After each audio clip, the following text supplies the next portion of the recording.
I recognize the honourable leader of the NDP. Thank you, Madam Speaker. Madam Speaker, we found out yesterday from CMHC that 25% of Nova Scotian renters are in core housing need. That's well above the national average. And the definition of core housing need is those who live in housing that is unaffordable, inadequate, or unsuitable and couldn't find alternative suitable and adequate housing in their community. Young people, seniors, working people, healthcare workers, these people need stable housing. And we do need to increase supply to meet this need. And in this case, we need truly affordable, non-market housing supply. Will the Premier commit to matching the number of Nova Scotians in core housing need with the number of non-market, truly affordable housing starts?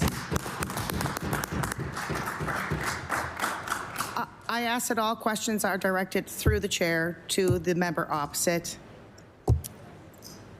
I recognize the honourable Premier. Thank you, Madam Speaker. We've made incredible investments in housing across the spectrum. Student housing at NSCC campuses, working with some of the universities. Affordable housing, public housing, the first investments in public housing in this Prince Province in decades, Madam Speaker. We will continue to bring down barriers to the construction of new housing. And, Madam Speaker, the plan is working. There are more housing starts. Housing starts are up, and we're moving towards 40,000 new units in this province under a housing plan by 2028. We'll continue to move forward on that plan, Madam Speaker.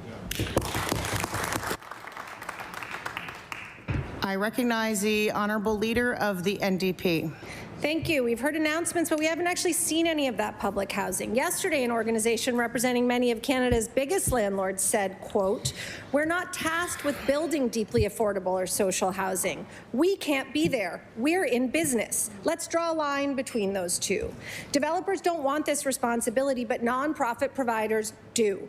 The YWCA, with $2.9 million from this government, has, in the space of under a year, housed over 30 families in the Mount Hope area. Meanwhile, the original plan from this government, $22 million to a private sector developer, resulted in zero housing in over a year, and the eventual return of the funds. Will the Premier commit to giving the remaining $19 million to non-market providers so that they can quickly build the housing we need?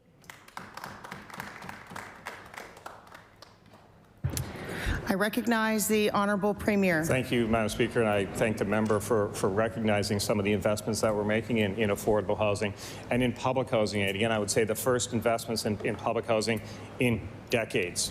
We know that the prior government wasn't interested in supporting housing, investing in housing. We know that the prior NDP government sat on, literally, Madam Speaker, tens of millions of dollars from the federal government to invest in housing. If the NDP would have invested those tens of millions of dollars in housing instead of sitting on them, maybe we'd be having a different situation with housing in this province today. But yes, the member is seeing announcements. Yes, the member is seeing shovels in the ground. And yes, as the member has quite rightly said, we're seeing people moving into housing as well in just a couple of short years. I recognize the honourable leader of the NDP. Thank you. Even this government acknowledges that trickle-down housing won't solve the problem. In the 2023 Needs Assessment Report, quote, "Most of this report focuses on market housing. However, these effects alone are insufficient to guarantee affordable housing for everyone in need. Even a well-functioning market will not be able to adequately address the needs of individuals or households earning lower incomes." The vacancy rate when the NDP was in government was at least quadruple of where we are now. We are in a crisis, and yet we hear this government giving more and more money to private sector developers for social housing who don't want it.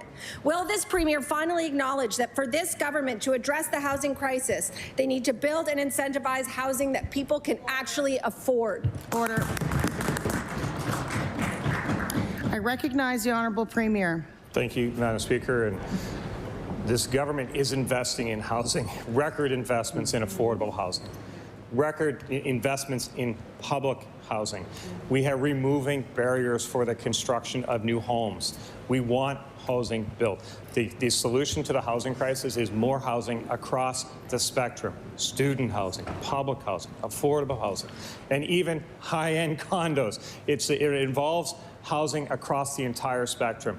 And we're trying to strike that balance, and we're seeing that balance with the changes we're making on the rent cap, with we're changing the relationship, the opportunities for tenants and landlords. But we're doing all that, and we're still seeing cranes and construction, because as a government, it's our responsibility to find the balance, and we're finding it, Madam Speaker.